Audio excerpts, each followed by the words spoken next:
Hello friends, welcome to Peak English. I'm Shapun Commercial. Today we shall discuss about the perfect participle. Yes, perfect participle. And a perfect participle is most important in English language. আমরা জানি যে আমরা বাঙালি, আমাদের এই ভাষাটাকে শিখতে হবে। কারণ এই পৃথিবীতে সমস্ত দেশেই কিন্তু এই ভাষাটা নিয়ে ভীষণভাবে চর্চা হচ্ছে। বেশিরভাগ মানুষ কমিউনিকেটিভ ল্যাঙ্গুয়েজ হিসাবে ইংরেজি ভাষাটাকে গ্রহণ করেছে। তাহলে আজকে পারফেক্ট পার্টিসিপল নিয়ে আলোচনা করছি। মোস্ট ইম্পর্টেন্ট কিন্তু আজকের এই ক্লাসটা। যারা আমার এই চ্যানেলে নতুন আছো, অর্থাৎ পিক ইংলিশ চ্যানেলে নতুন, তাদেরকে বলছি তোমরা অবশ্যই সাবস্ক্রাইব করবে এবং এই চ্যানেল থেকে তোমরা যদি কিছু শিখতে পারো তাহলে অবশ্যই লাইক দেবে এবং বন্ধু বান্ধব আত্মীয় স্বজনের মধ্যে এটাকে শেয়ার করে দিও। আর আমার লেখা বই তোমরা অবশ্যই সংগ্রহ করতে পারো অ্যামাজন থেকে। তাহলে আজকে আমরা শুরু করে দিচ্ছি পারফেক্ট পার্টিসিপল নিয়ে। এর আগে কি আলোচনা করেছি? এর আগে আলোচনা করা হয়েছে পাস্ট পার্টিসিপল। হ্যাঁ, আরেকটি কথা, যারা স্কুল কলেজে যাচ্ছ, অর্থাৎ যারা স্টুডেন্টস, তোমাদেরকে বলছি তোমরা এই গ্রামারগুলো একটু মনে রেখো, কারণ এইগুলো তোমাদের পরীক্ষাতে আসবে। আর যারা স্কুল কলেজ শেষ করে চাকরি জগতে ঢুকেছেন, কোনো কাজবাজে ঢুকেছেন, আপনাদের দরকার ইংরেজি ভাষাটা, তাদেরকে বলবো আপনাদের এই গ্রামারের টিপসগুলো মনে রাখার কোনো দরকার নেই। যেভাবে বাংলা এবং ইংলিশ দুটো ট্রান্সলেশনের মাধ্যমে শেখানো হচ্ছে, আপনারা সেইটাকে একটু ফলো করুন, দেখবেন আপনারা খুব ইজিলি শিখে যাবেন। এবং I am sure that within 1 month, just if you give only 1 month time, you will learn English language. Yes channel. Next আমরা তাহলে শুরু করে দিচ্ছি পারফেক্ট পার্টিসিপল। পারফেক্ট পার্টিসিপল এটা আসলে কি? এটা আসলে বিভক্তি। আমরা বাংলাতে বিভক্তি ব্যবহার করি। সেই বিভক্তি যেমন ধরো এ বিভক্তি, অথবা হয়ে, হওয়ায়, করায়, অসুস্থ হওয়ায় ইত্যাদি। এই রকম দেখবি হয়ে, হওয়ায়, এইরকম অনেক রকমের বিভক্তি আমরা বাংলাতে ব্যবহার করে থাকি। সেই রকমই আজকে আলোচনা করব। ফর্মুলাটা কি? আমাদের যদি তোমরা মনে রাখতে পারো তাহলে কিন্তু ইংলিশটা খুব ইজি হয়ে যাবে। কারণ আমার টেকনিকটা হচ্ছে প্রত্যেকটা জায়গাতে আমি ফর্মুলাগুলো ঢেলে সাজিয়েছি। আর এই ঢেলে সাজানোর কারণটা হচ্ছে যে অনেকে ফর্মুলা মনে রাখতে পারে, সেই জন্য তোমাদের জন্য এই ফর্মুলাটাকে দিয়ে রেখে দিয়েছি। কি দিয়েছি সেটা? হ্যাভিং। কখনোই হ্যাজিং হবে না, সবসময় যেন হ্যাভিং, এবং তার সঙ্গে বসবে মেইন ভার্বের থার্ড ফর্ম। মেইন ভার্বের থার্ড ফর্ম সেটা কিরকম এখানে লিখে দিয়েছি, দেখো থার্ড, ঠিক আছে, থার্ড ভার্ব অর্থাৎ পাস্ট পার্টিসিপল ফর্ম। হ্যাভিং এর সঙ্গে থার্ড ফর্ম অফ ভার্ব অথবা পাস্ট পার্টিসিপল ফর্মটা বসাবে। তাহলে having third form, having been third form of verb, being plus third form. তাহলে সবার সঙ্গে দেখো হ্যাভিং এর সঙ্গে ভার্বের থার্ড ফর্মটা আছে, হ্যাভিং বিন এর সঙ্গে ভার্বের থার্ড ফর্মটা আছে, বিং এর সঙ্গে ভার্বের থার্ড ফর্মটা আছে, যাদের মানে দাঁড়াবে এ বিভক্তি, হয়ে, হওয়ায়, করায়, হ্যাঁ, অসুস্থ হওয়ায় ইত্যাদি। যেমন ধরো যে অসুস্থ হওয়ায় আমি স্কুলে যেতে পারিনি, অসুস্থ হওয়ায় আমি স্কুলে যেতে পারিনি, দেরি হওয়ায় সে উপস্থিত হতে পারেনি। এই যে কতগুলো সেন্টেন্স আমরা বাংলাতে ইউজ করি, সেইগুলো আমরা ইংলিশে কিভাবে লেখে সেগুলো দেখি। আর একটু মনে রাখবে যে এইগুলো সাধারণত বাক্যের প্রথমেই ইউজ করা হয় বেশিরভাগ ক্ষেত্রে, এবং কখনো কখনো বাক্যের মাঝখানেও ইউজ করা হয়।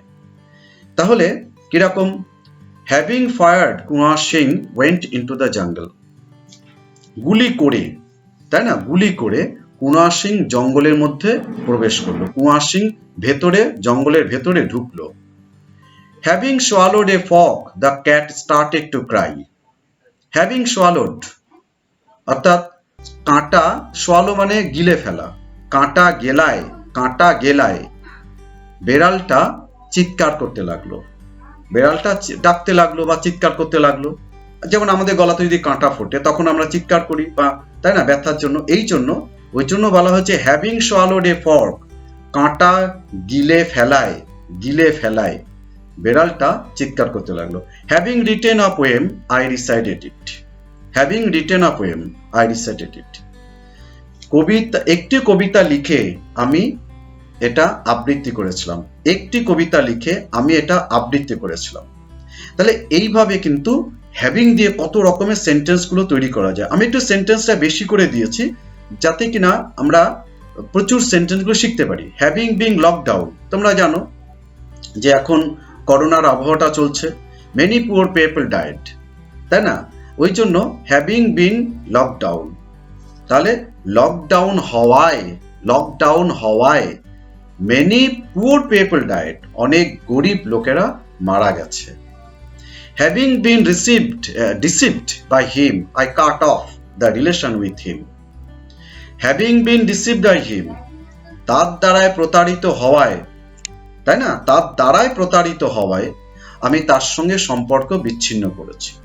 তা এইরকম আমাদের সিচুয়েশন হয়, তাই না? সিচুয়েশন হয়, কারণ তোমার হয়তো বন্ধুর সঙ্গে একটা মতমালিন্য হলো, তখন তার সঙ্গে সম্পর্ক ত্যাগ করলে, এইরকম সিচুয়েশনে পড়লে এইরকম ভাবে তোমরা সেন্টেন্সগুলো ইউজ করে। Having been deceived by him I cut off the relation with হিম।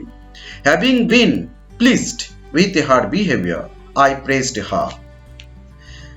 এখানে দেখো হ্যাভিং বিনটা না দিয়ে তোমরা ডাইরেক্ট বিং দিয়েও ইউজ করতে পারতে। Having been pleased with her behaviour, তার ব্যবহারে খুশি হয়ে আমি তার প্রশংসা করলাম, তাই না? এইগুলো শিখতে হলে তোমাদের রিটেন ইংলিশ, স্পোকেন ইংলিশ, দেখবে কোনো প্রবলেমই হবে না। The sun having risen, we continued our journey. The sun having risen, we continue our journey. সূর্য ওঠায় আমাদের যাত্রা শুরু করে দিলাম। Having been insulted by her beloved, she committed suicide. Having been insulted by her beloved, তার প্রিয়জনের দ্বারায় অপমানিত হয়ে সে আত্মহত্যা করল। She committed suicide. The having been insulted অর্থাৎ অপমানিত হয়ে। Having parked my bike, I entered the mall. কোনো জায়গাতে হয়তো তুমি বাইক নিয়ে গেলে, কোনো একটা জায়গাতে তুমি পার্কিং করলে, সেই পার্কিং এ তখন তুমি কিভাবে, তারপরে পার্ক করে তুমি একটা দোকানে ঢুকলে বা সিনেমাতে ঢুকলে বা কোনো একটা মলে ঢুকলে, তখন তুমি ইংলিশটা কেন বলবে? Having parked my bike I enter the mall. তো আমার বাইকটাকে পার্ক করে আমি মলে ঢুকলাম। Having cooked the food she served it. Having cooked the food she served it, সে খাবার রান্না করে সে পরিবেশন করলো, তাই না? তাহলে আমরা একদম প্রায় বলে থাকি খাবার রান্না করে সে পরিবেশন করলো। Having eaten his dinner he went to bed, তাই না? সে তার রাতের খাবার খেয়ে শুতে গেল। তাহলে এই ধরনের যদি হয় যে আমি রাতের খাবার খেয়ে বিছনাতে আমি শুতে গেলাম, তখন এরকম হবে having eaten my dinner I went to bed, আমি শুতে গেলাম। আবার দেখো একটা ওয়ার্ড দিয়েও, তবে এগুলো শিখে তোমরা ব্যবহার করবে। একটা ওয়ার্ড রেস ওভার অথবা রেস হ্যাভিং বিন ওভার, এটাও হয়, অথবা রেস ওভার। তাতে বুঝে নেবে, তুমি যার সঙ্গে কথা বলছো সে বুঝে নেবে যে রেস ওভার মানে শেষ হওয়ায়, প্রতিযোগিতা শেষ হওয়ায় the viewers went back home, দর্শকরা বাড়িতে ফিরে গেল। প্রতিযোগিতা মানে রেস, দৌড়, এ সমস্ত যখন শেষ হয়ে গেল তখন ভিউজটা বাড়িতে চলে গেল।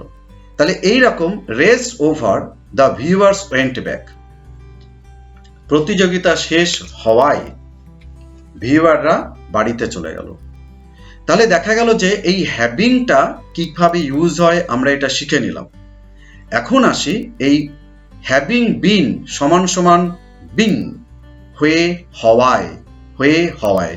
এখানে আরেকটি কথা তোমাদেরকে বলে দিই, তোমরা একটু মনে রাখার চেষ্টা করো যে যেখানে অক্সিলিয়ারি ভার্ব অর্থাৎ am is are was were বা বি ভার্ব বলতে পারো, অক্সিলিয়ারি ভার্ব না, বি ভার্ব, তোমরা যেখানে বি ভার্ব গুলো ইউজ করা হবে সেই সব জায়গাতে তোমরা বিং কথাটা ব্যবহার করবে, সেই সব জায়গাতে তোমরা বিং কথাটা বা বিং ওয়ার্ডটা তোমরা ব্যবহার করবে।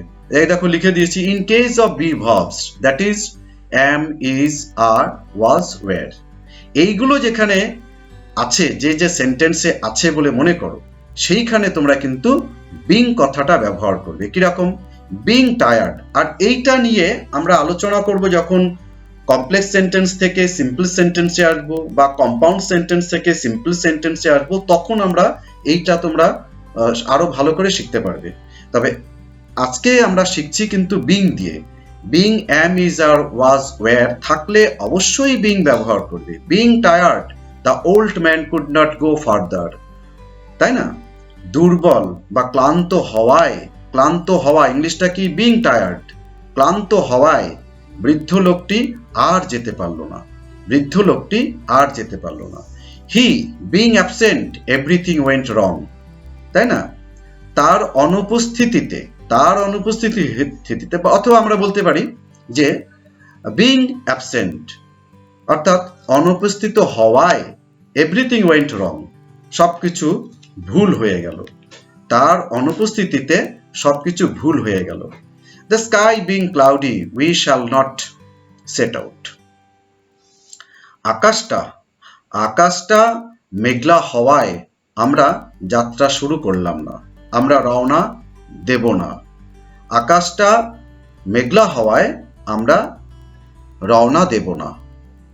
তাহলে আকাশটা বিং ক্লাউডি, দেখো সব জায়গাতে being absent, being tired, being cloudy এগুলো ইউজ হচ্ছে। কিন্তু বিং ইমপ্রেসড মুগ্ধ হয়ে ইউ প্রেজেন্টেড মি এ বুক, মুগ্ধ হয়ে তুমি আমাকে একটি বই উপহার দিলে।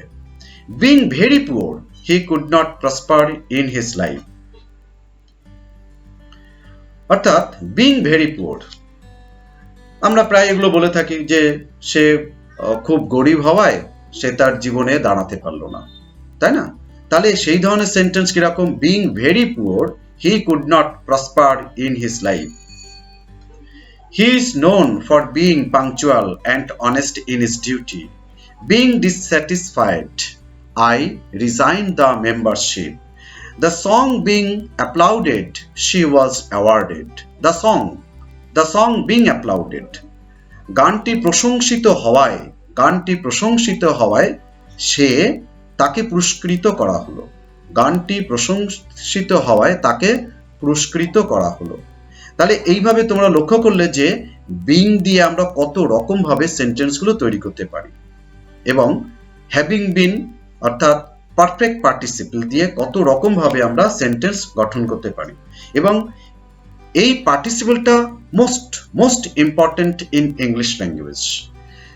দেন পারফেক্ট পার্টিসিপল এন্ডেড হিয়ার। তাহলে তোমাদের জন্য একটু আমরা সেন্টেন্স রেখেছি, মেক সেন্টেন্স করবে, মেক সেন্টেন্স করে এটাকে পাঠিয়ে দেবে আর আমার টেলিগ্রামে পাঠিয়ে দেবে, আর লিঙ্ক তো ডিসক্রিপশন বক্সে তোমরা পেয়ে যাবে।